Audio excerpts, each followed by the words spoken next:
నమస్తే. Welcome to our channel. నేను మీ పద్మావతి. గతంలో టీడీపీ ఆఫీస్‌లోకి దూరి దాడి చేశారు అంటూ వల్లభనేని వంశీ అప్పట్లో మనకి బాగా ట్రోల్ అయిన విషయం అందరికీ తెలిసిందే. అయితే ఇప్పుడు అతన్ని అరెస్ట్ చేయడం జరిగింది. అయితే దీనికి సంబంధించిన పూర్తి వివరాలు హైకోర్టు అడ్వకేట్ నరేష్ శుంకరం గారు ఉన్నారు. మరి ఆయనతో మాట్లాడి పూర్తి వివరాలు తెలుసుకునే ప్రయత్నం చేద్దాం. అండ్ మీరు కూడా చూసేయండి. నమస్కారం సార్. నమస్తే అండి. సార్ మాజీ ఎమ్మెల్యే వల్లభనేని వంశీ గారంటే ఎవరికీ తెలియనిది ఎవరు లేరు. అయితే అతను గతంలో టీడీపీ ఆఫీస్‌లోకి దూరి మరి ఆఫీస్‌లో ఉన్న సభ్యుల మీద కావచ్చు, అక్కడున్న వస్తువుల మీద కావచ్చు దాడులు చేశారు అననేసి గతంలో మనకి చాలా వినిపించాయి. అయితే ఇప్పుడు ఆ కేసుకి సంబంధించి వంశీ గారిని అరెస్ట్ చేయడం అయితే జరిగింది. మరి దీన్ని మనం ఏ విధంగా చూడొచ్చంటారు? అయితే మీ లా ప్రకారం దీన్ని ఏ విధంగా తీసుకోవచ్చంటారు? ఆయన అరెస్ట్ చేసింది టీడీపీ ఆఫీస్ మీద దాడి చేసిన సంఘటనలు కాదమ్మా. దాంట్లో 88 మందికి పైగా ఉన్నారు అని చెప్పి అంటారు. దాంట్లో కొంతమందిని అరెస్ట్ చేయడం అవును. జరిగింది. ఇప్పుడు కొంతమంది బెయిల్స్ కూడా తెచ్చుకోవడం జరిగింది. హ్మ్. అయితే ఆ యొక్క కంప్లెయింట్ ఇచ్చిన వ్యక్తిని బలవంతంగా కిడ్నాప్ చేసి, బెదిరించి భయభ్రాంతులకి లోన్ చేసి ఆ కంప్లెయింట్‌కి సంబంధించి ఒక అఫిడవిట్ ఏసాడు పోలీసు వాళ్ళ ముందు. అది తదుపరి కోర్టుకి వెళ్ళడం ద్వారా ఆ వ్యక్తిని బెదిరించాడు. కంప్లెయింట్ ప్రధానంగా ఉన్న వ్యక్తిని అని చెప్పి హుహు. ఆయన మీద ఆరోపణలు. దానికి సంబంధించి కిడ్నాప్ కేసు, అదే విధంగా ఎక్స్‌టార్షన్ అంటే ఒక వ్యక్తిని భయానికి, చావు భయానికి గురిచేసి అతని దగ్గర నుంచి ఏదైనా సరే ఒక వస్తువు గాని, డబ్బులు గాని తీసుకుంటే గనక ఎక్స్‌టార్షన్ అంటారు. అది అదే విధంగా కిడ్నాపు, అది చావుకు గురి చేసే విధంగా కిడ్నాప్ చేస్తే, అదే విధంగా బెదిరింపులు. ఆ బెదిరింపులు చావుకి కారణం అయితే గనక ఆ బెదిరింపులు. సో, ఈ హ్మ్. సెక్షన్స్ ప్రకారము అదే విధంగా ఇంకో కేసులో ఏంటి అంటే గనక ఎస్సీ, ఎస్టీ. హ్మ్. సో, ఎవరైతే గనక దళితులు ఉంటారో వాళ్ళని పేరుతో కులంతో గాని, పేరుతో గాని, అదే విధంగా కొట్టినా గాని, ఈ విధంగా ఎటువంటి చట్ట వ్యతిరేకంకరంగా చేసిన అబ్యూజివ్ లాంగ్వేజ్ ఏదైనా ఉంటే, హ్మ్. దాని ప్రకారం ఈ 2 కేసులు రిజిస్టర్ అయినాయి కాబట్టి, ఆ 2 కేసులకి సంబంధించి విజయవాడ పటమట పోలీసులు ఈరోజు హ్మ్. ఉదయం అనేది అయన్ని అరెస్ట్ చేయడం జరిగింది. హ్మ్. సో, అందులో భాగంగానే ఆయన చేసింది ఏంటి అనంటే గనక మార్నింగ్ టైమ్‌లో ఆయన దగ్గరికి పోలీసు వాళ్ళు వచ్చినప్పుడు, పోలీసు వాళ్ళు ఇట్లా మిమ్మల్ని అరెస్ట్ చేస్తున్నాం అని అన్నప్పుడు, నేను లోపలికెళ్ళి షర్ట్ మార్చుకొస్తాను అని చెప్పినప్పుడు, సరే అని చెప్పి యాక్సెప్ట్ చేసినప్పుడు, ఈయన లోపలికి వెళ్లి డోరేసుకొని, ఆయనకు సంబంధించిన సాక్షి మీడియాకి, అదే విధంగా వైఎస్ఆర్‌సీపీ సపోర్టెడ్ ఛానెల్స్‌కి ఫోను చేసి, వాళ్ళు వచ్చిన తర్వాత ఇట్లా అక్రమమైన అరెస్ట్ అని చెప్పి టీవీలో బ్రేకింగ్‌లు ఇచ్చాడు అని చెప్పి, సదరు పోలీసు వాళ్ళు కూడా దానికి సంబంధించి కూడా ఇంకొక కేసు రిజిస్టర్ చేశారు అని చెప్పి మనకున్న సమాచారం. హ్మ్. సో, ఈ అన్ని కేసుల్ని బేస్ చేసుకొని ఆయన్ని ఈరోజు అరెస్ట్ చేయడం జరిగింది. అయితే ఈ టీడీపీ ప్రభుత్వం వచ్చిన తర్వాత గతంలో ఎవరైతే గనక ఈ టీడీపీ పార్టీ ఆఫీస్ మీద దాడి అనుకోవచ్చు. అదే విధంగా నారా భువనేశ్వరి గారి మీద అసెంబ్లీలో మాట్లాడిన అవును. మాట తీరు కూడా మాట కొంచెం తీరు కూడా ఉంది. దానికి ఆ! సంబంధించి ఈయన కూడా దాంట్లో ఉన్నాడు. సో, హ్మ్. ఇవన్నీ చూసినప్పుడు ఏమైతది అంటే గనక ఈయన అరెస్ట్ ఇమ్మీడియేట్‌లీ ఉంటది అని చెప్పి అందరూ అనుకున్నారు. హ్మ్. కానీ ఇప్పటి వరకు కూడా ఎటువంటి అరెస్ట్ లేదు. దానికి సంబంధించి కూడా చంద్రబాబు గారి మీద, వారి మీద కూడా విమర్శలు రావడం అవును. జరిగింది. టీడీపీ పార్టీ అధికారంలోకి వచ్చిన తర్వాత కూడా ఎందుకని ఇతని మీద వెంటనే యాక్షన్ తీసుకోలేకపోయారంటారు? అంటే ఇంకా రాజకీయ బలం కూడా ఇతనికి ఉండడం వల్లంటారా? అంటే ఇప్పుడు వల్లభనేని వంశీ గారి విషయంలో గాని, అదే విధంగా కొడాలి నాని గారి విషయంలో గాని, ఈ విధంగా కొంతమంది విషయంలో మనం చూసుకున్నట్టయితే గనక, హ్మ్. సామాజిక పరమైన అంశాలు కూడా తెర మీదకి వచ్చినటువంటి ప్రధానమైన అంశం అండి. అంటే హ్మ్. తెరచాటున మాట్లాడుకునేది ఏంటి అంటే, ఒకే సామాజిక వర్గం చేత కొంత కన్సిడరేషన్ ఏమన్నా ఉందేమో వాళ్ళకి. ఎందుకనంటే గనక, మిగిలిన వైఎస్ఆర్‌సీపీకి సంబంధించిన కడపలోకి సంబంధించిన వ్యక్తులు గాని, చిత్తూరుకి సంబంధించిన వ్యక్తులు గాని, మిగిలిన రా జిల్లాల్లో గాని, మిగిలిన పట్టణాల్లో గాని హ్మ్. అరెస్ట్ చేసి ఇమ్మీడియేట్‌లీ తక్షణం అరెస్ట్‌లో ఉన్నటువంటి పరిస్థితులు సోషల్ మీడియాలో ఈ విధమైన దారుణమైన కామెంట్‌లు చేసినా కూడా ఇప్పటి వరకు అరెస్ట్ జరగలేదు అనంటే గనక, ఇటువంటి సమీకరణాలు ఏమన్నా సరే ఉన్నాయేమో అని చెప్పి కొంతమంది అనుకోవడం జరిగిందండి. హ్మ్.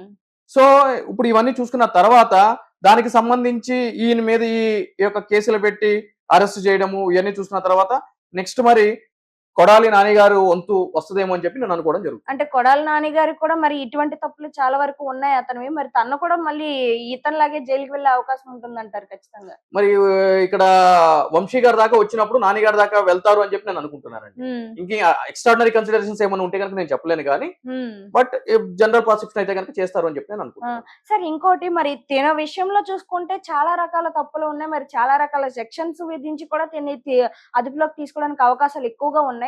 అవి విత్ ప్రూఫ్స్‌తో కూడా చాలా వరకు దొరికాయి. అయితే ఇప్పుడున్న సిట్యుయేషన్‌లో ఒకవేళ చేసిన తప్పులన్నిటిని కూడా కోర్టు ముందు హాజరు చేయగలిగితే గనక మరి తినకి ఏ విధమైన శిక్షలు వేయొచ్చంటారు? లైక్ వేస్తే గనక అంటే మనకి ఇన్ని సంవత్సరాలు అనేది ఉంటుంది కదా! సో, ఇలా ఏమైనా ఎక్స్‌పెక్ట్ చేయొచ్చా? లేకుంటే ఇంకే విధంగా ఏమైనా ఉంటుందంటారా? ఇప్పుడు ఆయన మీద పెట్టిన సెక్షన్‌లన్నిటిని కూడా హ్మ్. జీవితాంతము అతను లోపల ఉండే విధంగా శిక్ష పడే అవకాశాలున్న హ్మ్. లైఫ్ అంటారు. ఉన్న సెక్షన్సే. హ్మ్. అంటే కిడ్నాప్ గాని, ఎక్స్‌టార్షన్ గాని, క్రిమినల్ ఇంటిమిడేషన్స్ గాని. హ్మ్. ఇవన్నీ కూడా ప్రూవ్ అయితే అతనికి జీవితకాల శిక్ష పడుతుంది. ఒక జీవితకాల శిక్ష కాదు. నాకు తెలిసి ఒక 4-5 జీవితకాల శిక్షలు పడే అవకాశం పుష్కలంగా ఉన్న సెక్షన్స్. సో ఇవి ప్రూవ్ అవ్వాలి ముందుకు అంటే ఆ కోర్టు ముందు ఇవన్నీ కూడా ఆధారాలతో నిరూపించాలి అని అంటే గనక ఎవరైతే గనక పోలీస్ అధికారులు ఉన్నారో వాళ్ళు చాలా ప్రాపర్ గా పద్ధతిగా ఇన్వెస్టిగేషన్ చేసి వాటిని ఆధారాలతో సంబంధించిన కోర్టు ముందు ఒక నేర అభియోగ పత్రం ఛార్జ్ షీట్ అంటారు. ఆ విధంగా వేసి ట్రయల్ కూడా ప్రాపర్ గా కండక్ట్ చేస్తే తప్పనిసరిగా అటువంటి శిక్ష పడే అవకాశాలు ఉన్నాయి. అయితే ఇక్కడ దీనికి సంబంధించి నాకున్న ఇన్ఫర్మేషన్ ప్రకారం వంశీ గారు ఏం చేశారు అని అంటే గనక కోర్టులో ముందస్తు బెయిల్ పిటిషన్ అనేది వేయడం జరిగింది అని చెప్పి నాకున్న సమాచారం. అంటే యాంటిసిపేటరీ బెయిల్ అని చెప్పని అంటారు. అయితే ఇక్కడ యాంటిసిపేటరీ బెయిల్ వేసినప్పుడు ఆ యొక్క కేసు పెండింగ్ లో ఉన్నప్పుడు అరెస్ట్ ఏ విధంగా చేస్తారు అని చెప్పి కూడా కొంతమంది అనుకోవడం జరుగుతుంది. అయితే ఇక్కడ మనం చూసుకోవాల్సిన విషయము చర్చించాల్సిన విషయం ఏంటి అని అంటే గనక ఒక యాంటిసిపేటరీ బెయిల్ ఎప్పుడు వేస్తారు అని అంటే గనక ఒక అరెస్ట్ నుంచి ఎవరైనా ఒక వ్యక్తి తప్పించుకోవడానికి అరెస్ట్ కాకుండా ఉండడానికి ముందస్తుగా కోర్టు వారి దగ్గరికి వెళ్ళి నాకు ముందస్తు బెయిల్ ఇవ్వండి, నేను పోలీసు వాళ్ళకి విచారణకి సహకరిస్తాను అని చెప్పి సంబంధించిన కోర్టులో అది హైకోర్టులో అయ్యొచ్చు, లేదు అని అంటే కనుక ఆ యొక్క స్టేషన్ పరిధి ఉన్న కోర్టు ఏదైతే ఉంటుందో ఆ కోర్టులో కూడా వేయొచ్చు. అది మ్యాజిస్ట్రేట్ కోర్ట్ సెషన్స్ కోర్ట్ అనేది ఆ సెక్షన్స్ మీద ఆధారపడి ఉంటది. సో ఆ కోర్టులో వేయొచ్చు. వేసిన తర్వాత కోర్టు కూడా నిజంగా ఈ విధంగా ఈ యొక్క కేసులో ఇతనికి ఆ యొక్క కేసు పూర్వపరాలు పరిశీలించి ఇతని యొక్క పాత్ర అంతగా కనిపించట్లేదు అని అనుకున్నప్పుడు యాంటిసిపేటరీ బెయిల్ అనేది ఇవ్వడం జరుగుతుంది.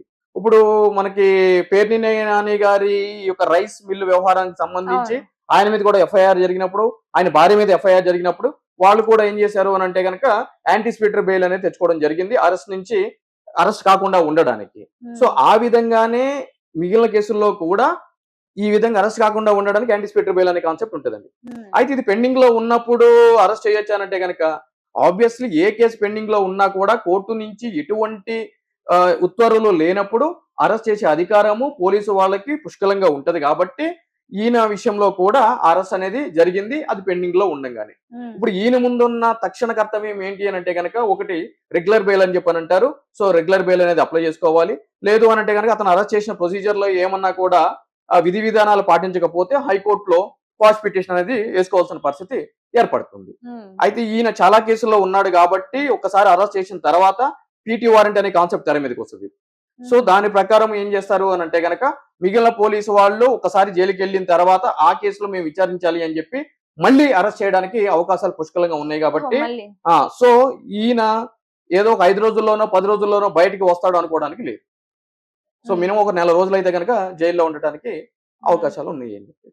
అదండి, విన్నారు కదా. అయితే నరేష్ సుంకరం గారు ఏం చెప్తున్నారు అంటే ఇప్పటి వరకు కూడా తన మీద ఉన్న సెక్షన్స్ అన్ని కూడా ప్రూవ్ చేయడానికి కానీ లేకుంటే ఈ కేసుకు సంబంధించిన పూర్వాధారాలన్నీ పరిశీలించడానికి కానీ కొంత టైం పడుతుంది.